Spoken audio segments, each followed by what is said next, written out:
Hi guys, Claudia Boleyn here. It's another post-therapy blog, so I had my therapy today. Yeah, I tend to do my therapies on a Friday, so they're very good for me. I know I've spoken about this before, so I won't go on and on about it, but you know, I know my therapist already. I feel very comfortable with her, and sometimes I think you forget how important it is to be able to talk about things with somebody like a therapist where it's like a safe environment and it's a confidential environment and you can just vent and get things out, because obviously there's so many things I can't talk about in these videos for various reasons. I think from the start I'm quite careful about what I do say here, I think. So yeah, it's just so good to be able to really talk about those things, so it's just really good for me. So I'm still frustrated about the fact that the mental health, the NHS mental health one, has been pushed back so far. Very, very worrying, because I'm in a really privileged position to be able to have private therapy. My family sorted that out for me, but there's so many people who aren't, and it's so awful. I even feel a bit of guilt about having it, really, because other people deserve to have it. I don't know, I get really angry. I didn't really know what to talk about this video, so it's not planned. I don't plan these sort of videos at all. I haven't planned any videos in a really long time, but I will soon. So I just kind of ramble in them. But so I have been watching, Dan got me watching Squid Game, which I won't spoil because there'll be people who haven't seen it yet. I know I'm really behind on it, but obviously I haven't been very well at all, so I haven't really been consuming as much media as I would like to. And I also like to send Dan out there for me, because my attention span is actually quite short. Weirdly, I don't know, I don't know if I told you that I'm getting assessed for ADHD, so that started before my breakdown, and it's still kind of ongoing, but yeah, it's looking likely that I might have ADHD, which I think in another video I said something about how funny it is that if you're somebody who has suffered with mental health difficulties, it feels like you end up having lots of conditions kind of on top of each other. It's really interesting to me, because I don't know, a lot of stuff just sort of makes sense, and I don't find it shameful or anything. This is the thing I wanted to talk about. I will talk about Squid Game in a second, but the ADHD thing, I'll make a proper video about this soon, once I've kind of gone through the process, etc. But the thing that's really frustrating about that is that obviously there's a certain sort of person that people think has ADHD, so it's often not recognised in other demographics. So when people think of ADHD, they usually think of a kind of hyperactive, little boy. Nothing wrong with that, by the way. But it's often missed, how that can be different in girls. Especially because girls are kind of maybe conditioned differently, and people just aren't taught to expect it so much from girls. And obviously I'm quite a high achiever academically. I've always been quite academic, and I enjoy that stuff, and I've always done quite well at it. So it's kind of maybe gone under the radar. I do feel a little bit frustrated, because I know that once all this stuff started coming up, now at 27, I spoke to my family about it, and Mum told me that apparently when I was doing therapy when I was younger for other stuff, apparently it came up that I might have had ADHD at the time when I was younger, but my family, obviously they're much better with it now, but back then they didn't really understand it, and it was very much no, Claudie's academic, she performs really well at school, etc. She clearly doesn't have that. That's something that hyperactive little boys have. That's not her. Therefore it kind of was dismissed, and that's so frustrating, because I don't know, it's that what if thing again, isn't it? It's I could have been medicated for that. Something that I've noticed as well. I've kind of always thought I was bad at maths, but I actually don't think I am bad at maths. So to be fair, okay, so actually I was in top sets for maths at school, when I was in junior school. And then when I went into secondary school, it wasn't that I couldn't do the maths, it was that it was an attention thing.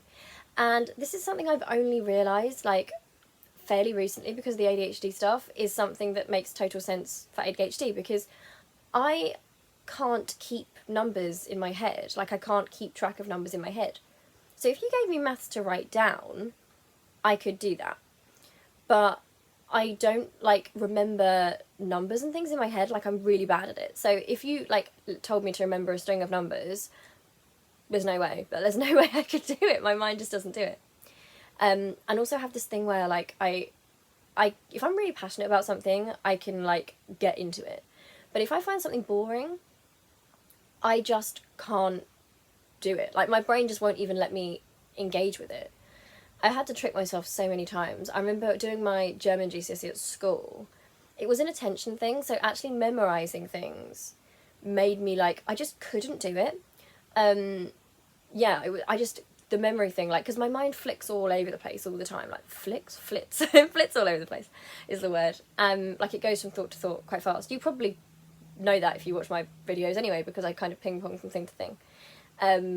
But yeah, so I had to, like, I tried to remember this big German speech thing that we had to write, to, I think it was like a song by Little Boots. Little Boots was this, like, singer at the time. And that's how I remembered it, because I had to associate it with something I cared about, or my brain just turned off. And I didn't feel like I had control of that. Like, the amount of times I'd be sitting in maths, and, like, if it didn't like interest me, or like, it, honestly, I just went, and it was the most frustrating thing. It wasn't a question of not trying. I would just go. To this day, I still do that sometimes.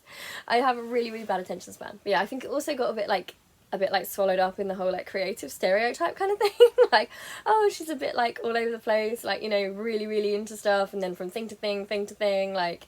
But yeah, it's actually a real organisational problem for me. Like, I do struggle with that stuff a lot. So that's interesting. But I'm hoping that, you know, going forward, they can kind of help me out with that, because there's a lot of stuff that I kind of thought was normal that, like, I couldn't like keep track of in my head, that I now realise could be really helped by medication, and other people are the same. Like, I'm especially hearing from other girls with ADHD, and suddenly being like, oh yeah, okay, yeah, I see that, because me as well. Like, I also didn't really have much knowledge on it, and associate it with, you know, the stereotypical hyperactive little boy thing, who like might misbehave, etc. But like, I didn't misbehave. I just like really, really like would zone out, like totally zone out.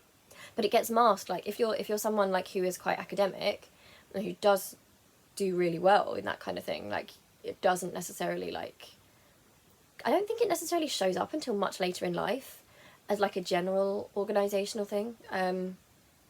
Yeah, it's one of those things where, like, it's always made my family laugh, because obviously they, like, not to blow my own trumpet, but obviously, like, they think I'm quite clever, like, and I am some things, I am quite clever, but when it comes to, like, if we're in a shop and I have to do maths out of the top of my head, like, work out, like, buy one get one free or something, if I have to do something like that in my head, I can't do it, not because I can't do the maths, but because my brain won't keep the numbers in my head. Like, it's like they're trying to, like, it's like you're trying to, like, catch them, and they're just, like, slipping away, and it's like, no, come back, and it's always, like, on a lag kind of thing. It's very bizarre. Very, very bizarre. But, yeah, I am trying to, like, learn a little bit more about that stuff, so hopefully that will be helpful. I don't know if anyone else here has ADHD who could help me. Doesn't matter what gender you are, how you identify, but if there's anything, you know, any tips that you might have, that would be really, really useful. It's one of those things that, like, it's probably one of the things I no longer have any concerns about. Like, I used to feel like, oh no, like, I don't want to have things wrong with me, and like, oh no, I'll look like dramatic, etc, etc. But like, now I'm older, like, I kind of realise, like, no, actually that makes sense. A lot of people, you know, have like clusters of things together, and actually the more knowledge you have about them, the better you can kind of deal with them. I don't want to say fight them, because, like I say, like, I think, like, there's certain superpowers to certain things, you know, like with the BPD or the emotional intensity disorder. I mean, it's horrible, like, don't get me wrong, like, it's an experience that I can't even really describe. When something is so emotionally intense, you can't even, like, describe it to someone. Like, it's just, how do you express that to a person? But obviously it does, like, it can give you, like, not necessarily everyone, but it can give you, like, really good empathy skills. It can give you, like, I think it can make you quite, you can pick up on people's emotions. Maybe you can be more, in some ways you can be more caring, because you feel things so deeply yourself. It makes you maybe more aware of the feelings of other people, and you might think, oh, I know how that will make me feel. It will make me feel awful. So you kind of, like, make the extra effort to make sure people don't feel that way. You know, that people don't feel left out, etc. I think that's something that I try to do. Hopefully that's a good thing about the BPD, and obviously for writing, absolute goldmine, because you know, you when you're right, you have to access the tough emotions. Like, you have to access things that are really dark and or exciting or like happy, and things that, you know, are so alien to you. So having that like whole palette of different emotions is actually really good for me anyway. I don't know, like, I think a lot of people think of BPD as like I don't want to say a death sentence, but I know that there's a very high suicide rate, and it does make you, you know, it's very difficult to live with the background suicidal ideation, you know, the knowledge that at any point you could get knocked off balance and essentially, you know, go. It's quite a frightening thought, you know. It's kind of like, it's very much a feeling of being on the edge all the time, you know.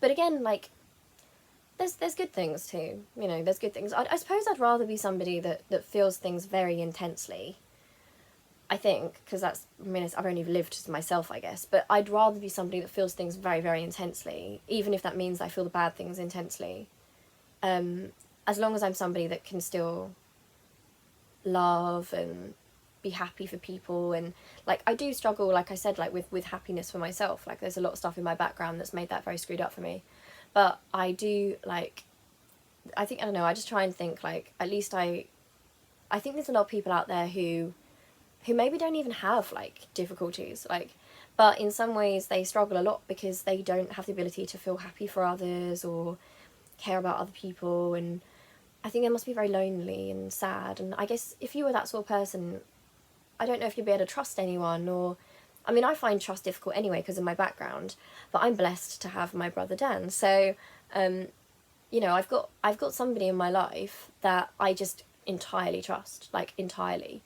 You know, that's so important to me. But yeah, I think it must be difficult for some people. I've been thinking a lot recently about the way some people act and they behave, and like, you know, you could talk forever about it, couldn't you, and think about it. And people have been trying for years to try and think, why do people act this way? You know, why do they do these things? Like, why don't they feel remorse? Why don't they feel those things that are, you know, really so integral to who we are as people, you know?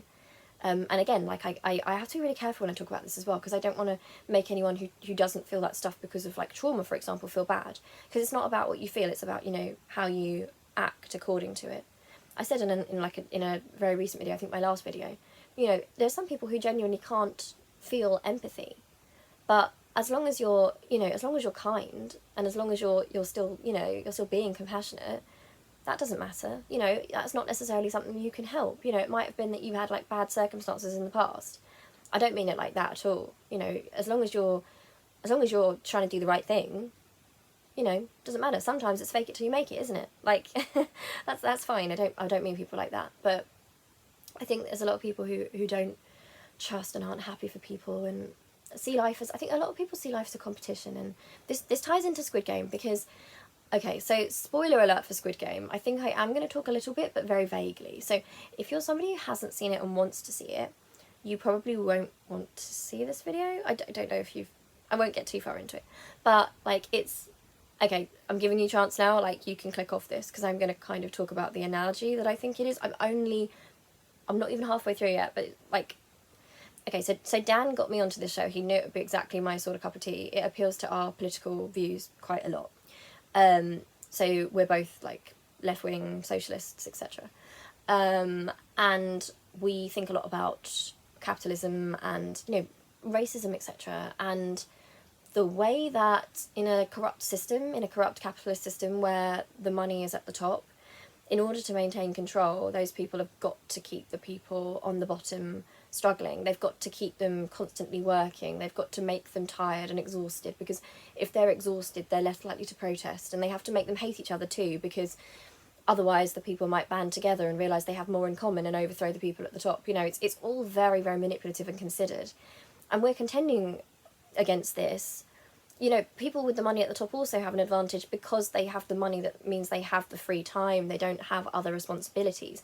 They don't have that stress, the mental health issues that can either get worse or even be created by living in a situation of stress or poverty.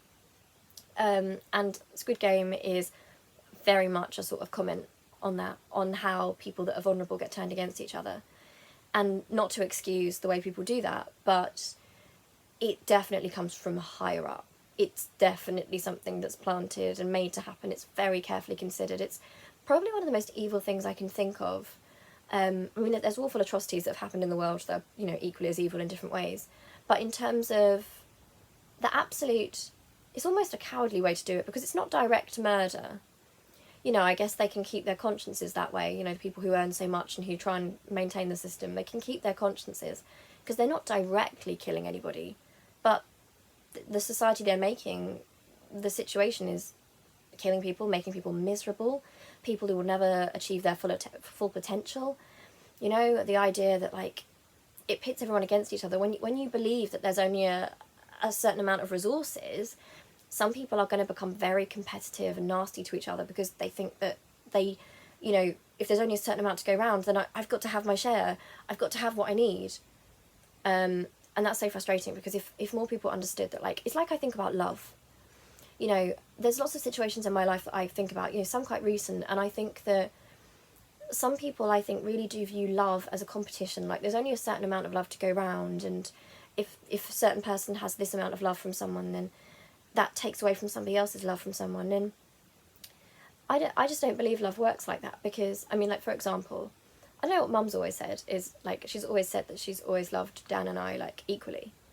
And, like, I get that. Like, you don't, like, just loving someone a lot doesn't stop you loving someone else. Like, when you find, like, the person you love, like your partner, for example, you love them, you know, hopefully you will love them to bits and you'll be really happy. That doesn't mean that you love your friends any less. You know, nothing gets taken away from anyone else. It's just more love. It's just more. Like, I think it's endless. I really do. That's why I try not to be shy about, like, giving and expressing love, because it is endless. It's one of the only things in this world that really is endless. Like, we are in control of that. And yeah, so it's like when you have a child, you know, it doesn't make you love your partner any less. You know, it's just different sorts of love. The relationships you have with different people, it's not, you get people who compare relationships, you know, like, why is my relationship with so-and-so not like theirs? But I don't know, I think it's just personalities. Like, I just think there's so much love to go around. I've never understood people that are jealous of those kind of things. And I do feel genuine sadness. I don't mean that in, like, even a patronising way. Like, I genuinely feel sad. Like, it upsets me. It really upsets me, because I just think, you know, I've got a lot of troubles because of different things, but what I do have is love. And I can give love and I can receive love. And obviously, like, the main source of, like, the love in my life is obviously Dan. So, you know, I can confidently tell you that I love Dan more than anyone else in the whole world. That doesn't mean that, like, for example, like, when I, like, meet, you know, the one, etc., put that in quotation marks, I believe in the one, but I know that not everyone does, that's fine. That doesn't mean that changes, you know, it doesn't mean that, it doesn't have to be that way, you know, there's just more and more love to go around. Maybe that's something that's come to me as well from being part of a split family, you know, with Dad leaving and having my Indian family, my English family, not really seeing my Indian family so much.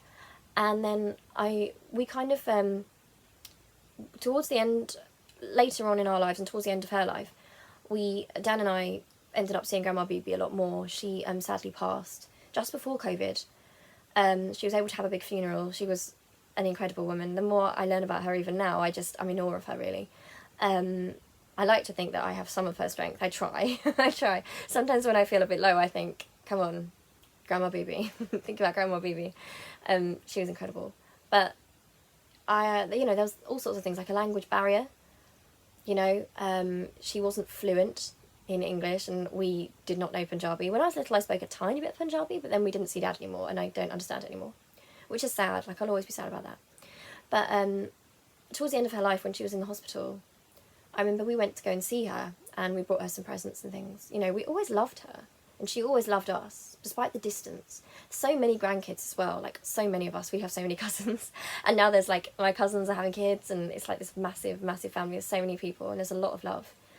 And I just, you know, she had this gift of making everybody feel special and loved. I remember when she was so ill in the hospital that she and Dan were holding hands, and Dan had known Grandma Bibi even less than me, because obviously I'd been more part of that family before the split. And I just remember thinking about that and the love that she had and the joy that she had in her voice when we would see her. I don't know, she was just a very special person, I think. I think I can learn a lot from her even now she's gone. You know, the way that she knew and loved all of us individually. She cared so much. I don't know, it's just really, I really admire that so much. I hope I can be even half the person that she was. I don't know, I'll try. I'll try. I don't think I can quite live up to that, but I will try. I'll try my best. But yeah, like, it's like resources and love, and it doesn't have to be that way. It's so frustrating, and people turn against each other, jealousies, and there's only enough to go around, and you're taking my share, and oh god, like, and it's like things like, you know, I won't get super into it, but other stuff, you know, in my life, it's like, there have been times where I felt like I've been kind of punished for being academic, etc., you know, because other people have kind of been a bit unsettled by it. But, like, someone being smart doesn't make you less smart. You know, be confident in your skills. That's something I've learned anyway, especially as in my career path. You know, when it comes to writing, you know, you're going to get criticism, you're going to get other writers. Sometimes I read work from other writers, especially on my course, and sometimes I'm just absolutely floored. I'm just like, wow. Like, and I've emailed some of them personally before and been like, please get this made. Like, it's incredible. Like, it's amazing. But I think if you do have true confidence in something, then you don't feel threatened by other people's gifts, because it's like with art, isn't it? You know, everyone's unique as an artist. You're not really in competition with other artists. That's the thing with the creative arts as well. Like, I think Dan probably thinks the same because of, like, acting. You know, it's, everyone has their own gifts. If you're confident in your own gift, then you're not really threatened by other people's. I think people that feel those kind of things, I think they actually do feel quite insecure, like, maybe they're not as good as they like to think they are. They actually are. I don't mean that they're not good. They're probably better than they realise. They probably just have doubts in their head, and it makes them feel worried when other people, like, succeed. I think that's where it comes from. I try to be, like, empathetic about that, and I try to think about it like that in terms of capitalism as well, because sometimes you see groups being turned against each other, and it's so frustrating and upsetting. And then I think, right, no, don't fall into the trap. Like, you're just going to contribute to it even more if you're really angry with those people. The best thing to do is to be like, okay, let's redirect the energy at the top. Like, it's so frustrating. But Squid Game does such an amazing job of that. Like, I don't know where it's going. I hope it has a happy ending, but it might not, judging by the tone of it. But there's so many, like, social messages in that show that I'm stunned by. Like, as a writer, the way they visually, so simply made those concepts, like, so obvious, like, to do it in such a way, I just think is brilliant, honestly. It's amazing. And also, like, it's subtitled. You can watch it with like a voiceover, but we watch it with subtitles. The only difficulty there is that I have to wear glasses when I'm, like, looking from a distance. Yeah, my eyesight's got quite bad now, so it's frustrating. But yeah, it's definitely worth it. Like, I really am enjoying it, although it's quite distressing as well. So there's a major trigger warning, but I'm sure you'll, you know, be aware of that before you go into it. But there's this one storyline in it, again, like, you will be, I know I've said, like, spoiler alert, but I'm so, like, aware, like, even if you still haven't turned off, like, I'm going to talk about it now, so, like, don't watch this bit. There's a storyline happening right now at the part I'm at, where the people involved in the game have turned on each other. So they've deliberately been given less food, so they're hungry, they're obviously stressed, they're very traumatised. Before they even go into the game, they're probably suffering from mental health difficulties and vulnerabilities. You know, those things make them more vulnerable to be preyed upon in the first place. They might be people that instinctively don't trust because they've been let down by the system anyway. So they're very, very easy victims. You know, they're all victims of that system. And once they go in there, there's a situation where some of them start turning on each other. Because every time one of them dies, the amount of money that the rest can win goes up. So there's some of them that, you know, sadly decide, right, we're going to, like, attack the others and get more of our share, because there's only so much to go around and it's us or them. Like, it's that feeling. And there's this scene that I've just watched, the bit I'm at, where this character who I love, really love this character, he has this relationship with his daughter that kind of reminds me a little bit of Pietro and Luna from the comics. I just really like it. But there's a guy who's the leader of the bullies, and he thinks because they're stronger and they're more aggressive that they're gonna, like, you know, win over the others who are maybe weaker. There's a mixture of men and women, elderly people, people who are more vulnerable, people with disabilities, and our character says to him, well, that's all very well, but what you don't have is trust, because we know that we have each other's backs. But in a society where you view things like in a hierarchical sense, where the strongest is the best and you have to be the strongest, you will never be able to trust, and you'll always be looking over your shoulder, because that's the society you're taking part in. You're always going to have people coming for you because you then have the most, and you won't be safe. Like, you don't have that level of trust. If you're the sort of person who turns on other people, you never really know that you're safe, because you have that capacity in you to turn on people. And I think you must always live your life thinking, if I can do that, then what can other people do to me? I don't know. That's why I'm lucky to have Dan, I guess, because, like, I know I talk about Dan loads in these videos, but, like, especially when I'm so low, like, I think you probably realise, like, he is, like, a great deal of, like, happiness in my life, and we've been through a lot of stuff together, and I guess I'm so lucky because we're so kind of aligned on a lot of things. Like, we've turned out politically very similar, like, pretty much the same, more or less. Dan is incredibly smart. Like, I know I've said before about, like, academics doesn't mean anything really. And, like, a prime example of this, the other day, Dan was telling me this story. I won't tell you what it was about, but it was one of those things where we watched South Let's Flats, which is an amazing comedy on Channel 4, which you should watch, it's great. And it's one of those comedies that is just so smart about picking up on dynamics and character types, like character studies, but it's also very, like, well-meaning. It's not cruel comedy. And Dan said something the other day, like, he says these things all the time. He actually stuns me sometimes into silence by how insightful he is about, like, the way certain people behave, and picking up mannerisms, picking up on, like, why someone's doing something. Obviously, not to go into too much detail, but both Dan and I clearly have, due to certain situations, become quite good at reading emotions and figuring out situations and looking at why things happen and, like, figuring that stuff out. Mine's come out in my writing, and Dan is, like, an observer, and obviously he uses it in his acting. And honestly, like, I think Dan is probably, like, the smartest person I've ever met. Like, honestly, the things, sometimes he just says things, and I just sit there and I'm like, I've never thought of that before in my life. And then I'm like, Dan, can I steal that from you? Can I steal that from you for one of my books, please? Like, he's very, very bright. But again, like, Dan's, like, not doing, like, a master's or anything. Like, he went to uni for acting, etc. And that's why it drives me so mad when, like, University Challenge, the show, is so pretentious. And I hate the way Jeremy Paxman, like, when someone gets a question wrong, just the pompous way he goes, no. Like, embarrassing these people. This is really horrible. I hate it. But, like, it really doesn't mean... It means nothing. I like being an academic person. Like, I love it. I love doing my masters. Like, I got first for my degree. Like, I enjoyed that stuff. But it's not a marker of intelligence. It's a marker of, like, how much your concentration can go on a subject. Like, sometimes, obviously, it's the means you have, like, the home situation you have. Like, it really isn't an intelligence thing. And that's what's so frustrating. And, like...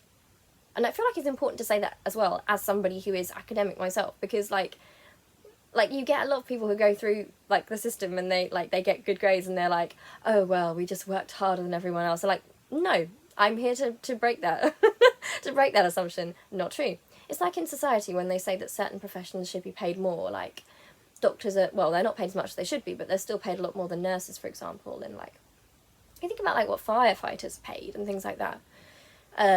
You know, the hierarchy of pay grades and things. And it's like, oh, if you work, you get a better job, you get paid more because you work harder. No, that doesn't make any sense to me, because surely, like, for example, carers, nurses, like mum, teaching assistants, those people, like, people who collect the bins, those people are up early, they're working with, like, it's not about how hard you work, is it? At all. That's really elitist, and I feel like it's the responsibility of people who actually do go through uni and stuff to actually point out that actually that's not true. That's really, really not true. Sometimes you get people with, like, really great, like, you know, like, qualifications, etc., but they are not actually that... That sounds a bit mean to say, but they're not... I don't know, you see it in the media quite a lot, certain political figures, and sometimes they'll come out with something and you'll sit there and think, did I just hear that right? What? It's not that they're not clever, it's just that I think that, like, you specialise in a certain subject, don't you? So you're good at a certain subject. It's not like an overall, like, oh, intelligence, you know, a decider. Not that that should even matter anyway, like, you shouldn't be grading people as worth more or less based on intelligence anyway. But in terms of that, it makes no sense. Like, you go to uni and you do a subject, which means you're good at the subject. Like, you're not good at everything just because you've gone to uni. Like, I got a first for my degree because it was English lit. Had that been something else, there's no way. There's no way at all. Yeah, I don't know where this video is going really, but I guess I'm just thinking about how it's so frustrating that we live in a system that's so rigged and so full of competition and jealousies and, like, you know, you see these things on a personal level, like, you know, sometimes, I don't know if you ever had, like, a friend who you feel's been jealous of your successes and, like, secretly been passive aggressive or hasn't liked it and has tried to bring you down from it, or maybe you've even been that friend, which is fine, because, like, I honestly think that, like, we all change and grow in our lives, so even if you've been that person, like, that's okay, you don't have to be that person anymore, you can change. Doesn't make you bad forever. I tend to think, I've been trying to think recently about, like, what it means to be good or not, and I don't know if you can be a good or bad person, but I think you can do good or bad things. And I kind of think, this is actually something from Doctor Who. It's actually when the Doctor, the 11th Doctor, is talking to Vincent van Gogh, and he says that life is a pile of good things and bad things, and that, like, the bad things don't make the good things unimportant. And in my head, I'm trying to, like, I don't know, I'm resetting a lot of my worldview and trying to become healthier, especially because of the breakdown. And I guess I'm thinking that, like, I guess you just have to keep working so that your good things, in terms of your contribution and your kindnesses and the good things you do for the world, are more than the bad things. And hopefully by the time you reach the end of your life, whenever that is, you'll be able to say that I did more good than bad, and hopefully the bad things I did do I made right or tried to, you know, to change from. Like, I think that's all we can really do. I know that people with mental illness, and especially people with BPD, or people who've come from trauma or dysfunction, who've acted or thought in certain ways because they came from that dysfunction, I think you go through a period of huge guilt because you think about it all and the way you were wired, and, you know, not to say that you're not accountable, because obviously, you know, you are, but obviously also if you're brought into certain ideas, you know, you end up unlearning them. There's always a lot of guilt being carried. I think that's true for social justice concepts as well. I think it informs my thoughts about a lot of things. Like, I know that, like, obviously I used to make a lot of feminist videos, and I'm still just as much of a feminist as ever. I just have just been talking about other stuff really. But I know that, like, for example, a lot of people think that, like, oh, you know, if you're talking about feminism, then you must, like, hate men, etc. Like, and, like, no, I don't think so at all. Like, I think that I don't, and also it's like the idea of toxic masculinity, and a lot of people hear that and they think, oh no, it means men are toxic, but it doesn't. Like, men aren't toxic. Like, you're, you know, we're all individuals here. I see it more as what you're born into, and if you're born into a situation where, like, for example, you have more chances, or more, what's the word I'm looking for? You have more opportunities, you know, perhaps because of you're a certain way. I think that you do have a responsibility to try and even things out and not take advantage of it. Like, for example, like, there's situations where, like, obviously Dan and I are treated differently because of our genders. Not always to his benefit either. Like, it's not always like that at all. You know, a lot of, it's like two sides of the same coin, isn't it, really? Obviously women have been, like, historically oppressed, and there's a lot of sexism, etc. as well. But that's not to undermine the fact that, like, it's also, you know, I feel like being so close to Dan, like, you know, it's not easy. It's not easy for anyone in a system that's broken, you know, because sometimes the people that get born into a group that's privileged, like, they experience guilt.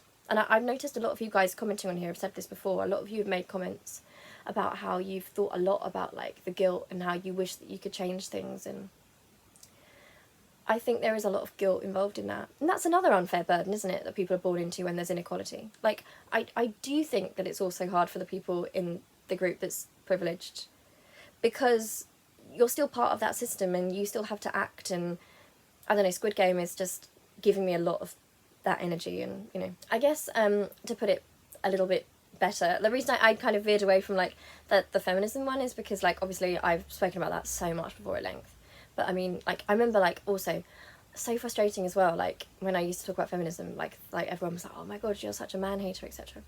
And obviously I didn't really talk about personal stuff very much on the channel then, because I was like, I tried to, I don't know, I was still at a stage where I felt ashamed of being ill, and I tried to put on a front, and I was obviously struggling a lot with mental health stuff, but I didn't like to show it very much.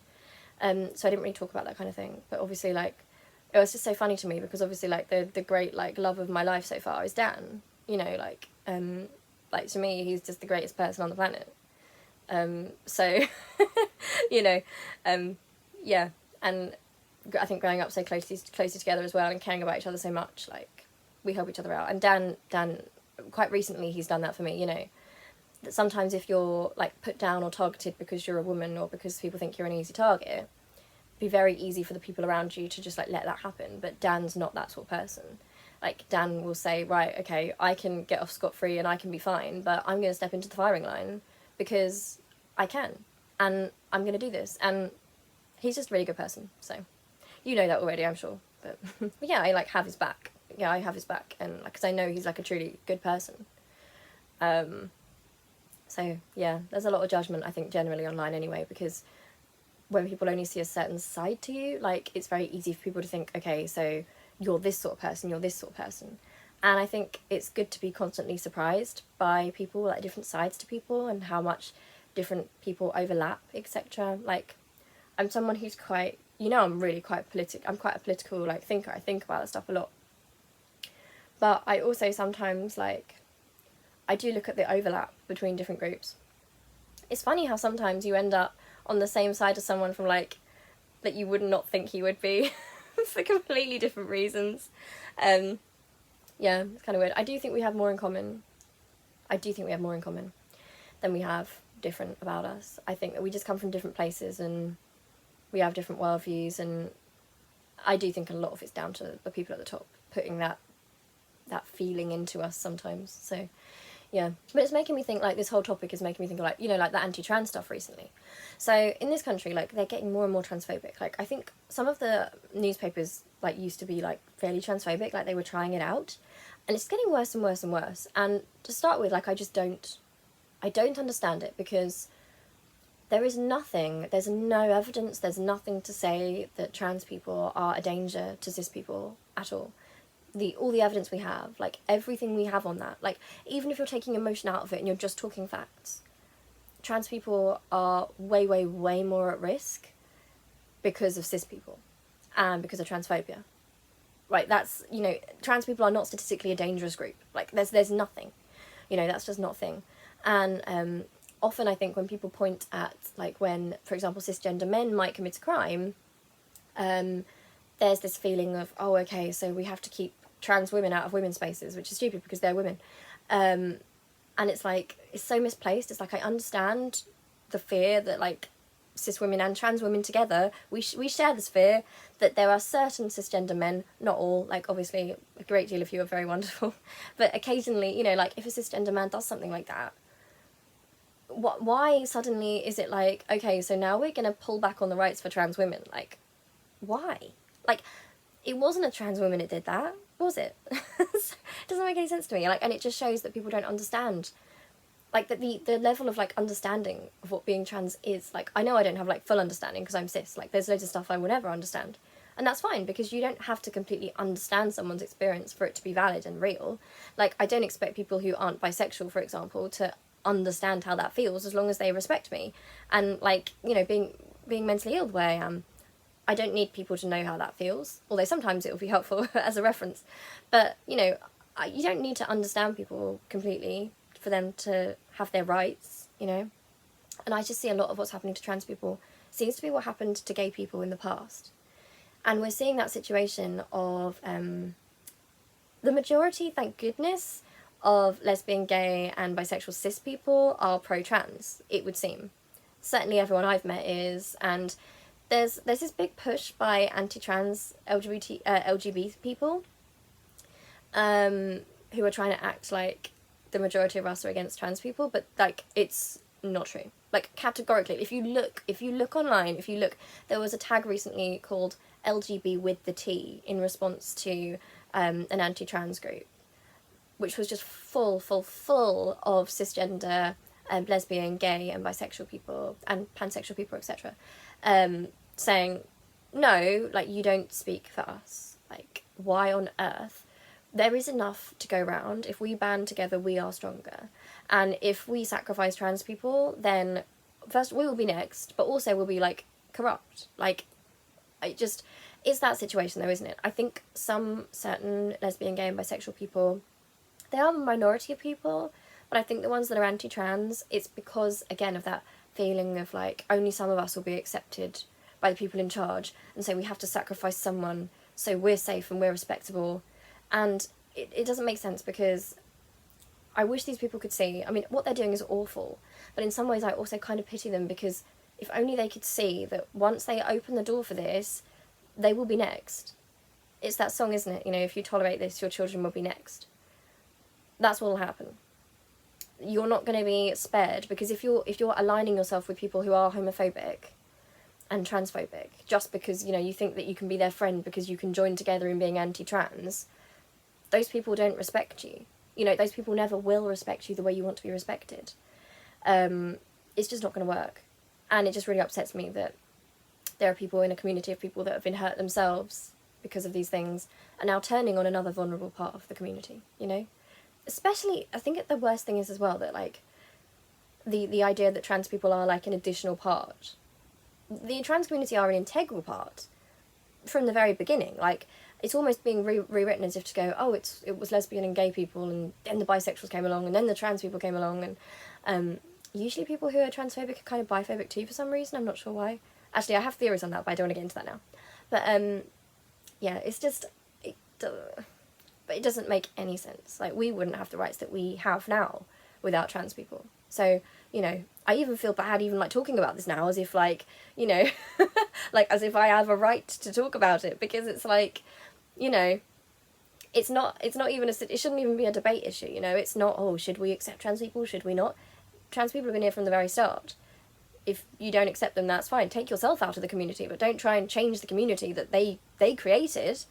It doesn't make sense to me. It's awful. But again, it's that feeling of there isn't enough to go around, we're not going to be respected, we're fighting over scraps, we're fighting over dignity and respect, and that means someone's got to get sacrificed. And we're so much stronger if we're together. If we look at history, we're stronger when we're together. I don't know, I worry about those things. There's a lot of jealousy, a lot of envy, a lot of fear. And I do try and feel sympathy for these people. I know some people say that I feel too much sympathy for them, and I shouldn't. But I can't help it. I don't mean that in even a patronising sense. I mean that very, very genuinely. And it's why sometimes I still feel compassion for people or pity for them, even when sometimes they can be quite hostile, because I know that probably that person is hurting and wounded in their own self, you know, because I think often when people attack others, it's a defence. It feels like a defence for them, because they feel lacking in some ways themselves, and maybe they're jealous and they wish they had what someone else had, and, you know, it just becomes, I don't know, if we all just supported each other and, like, helped each other out, we wouldn't have these problems, because we could share our resources and we could share our talents, you know? It's wonderful. Like, if you have a friend who's really great at something, don't feel bad because you're not good at that same thing. You'll be great at something too. It might just be that you have to find what it is, but I guarantee you every person on this earth is going to be fantastic at something. And, you know, we're all here for a reason. We all have different skills. If we were all the same, what would be the point? Honestly, what would be the point? We're all good at wonderful different things. So, you know, I think artists think about that a lot as well, but, like, I see a lot of people who are artists. I follow a lot of artists on Instagram. And I think sometimes they get a bit down sometimes because they see other people's work and they're, like, really overwhelmed, and they're like, oh no, mine's not as good as that. But there are people out there that will see your work and think, I love it. I absolutely love it. Like, we all have skills in our lives. Like, we don't need to put everyone else down for their talents. We should celebrate them for their talents, because if they're good at something and we're not, we might be good at something and they're not. And if we're friends, we can help each other. I can help you with the things you're not good at, and you can help me with the things I'm not good at, you know? We just move forward better, but that's kind of what I have to say. But yeah, I'm going to go now, so I love you loads. This is the world's largest cup of tea ever. I know obviously I'm still not wearing makeup at the moment. It sounds like a really stupid, irrelevant thing to say, but it sounds stupid as well, because I know it doesn't matter, like, in terms of validation, like, it doesn't matter at all, but I am actually honestly very touched, and that people are saying, like, nice things about me without my makeup. Just, not that it, like, should matter in my head, but it just feels nice, because it's kind of, I guess that's a kind of vulnerability as a woman, I suppose. I always used to think about how I presented myself, and maybe that my face without makeup wasn't enough. you know? Again, it's that idea of defensiveness, isn't it? It's like, oh no, if they see the real me, I'll get hurt, so defend, like, and it's not that I don't I like to wear makeup sometimes, but I also like the idea that I don't always have to, you know, because I am okay as I am. I don't have to do that. So yeah, try not to hide my vulnerabilities anymore. Yeah, okay, I love you loads. I'll see you really soon, and if you've got through this, then well done, and I'll see you next week for another post-therapy vlog. And soon I'm making a video with Dan, so if you have any questions for us, sibling questions, etc., then yeah, let me know. I'm really looking forward to that, and I'm just happy that you guys in this channel have come to know Dan through my videos and things, because, you know, he might be my little brother, but like, he is my hero. So I will never hear a bad word said about that boy, ever. Like, he's a truly good person, and I wouldn't be the person I am without him. So a lot of you guys, like, you know, you're so lovely to me, and like, sometimes I get messages saying that you know, that I've managed to help you and support you, etc., and I'm really grateful. But also, like, I'm only able to do those things because you know, I've had Dan in my life who's kept me sane and loved me, and I've loved him, and like, it's just kept me from maybe going into a darker place, I think. Having Dan around, and yeah, just, it's partly due to him as well. Like, it's not, I'm very aware, like, I don't want to be like, oh, you know, I really like getting those compliments, like, of course, I'm only human, it's lovely, but also, like, it's the very least I could do, because, you know, you guys help me so much, and it's really not just me. Like, without Dan being here for me, I probably couldn't be here for you. So yeah, alright, I love you loads, and I'll see you really soon. Bye.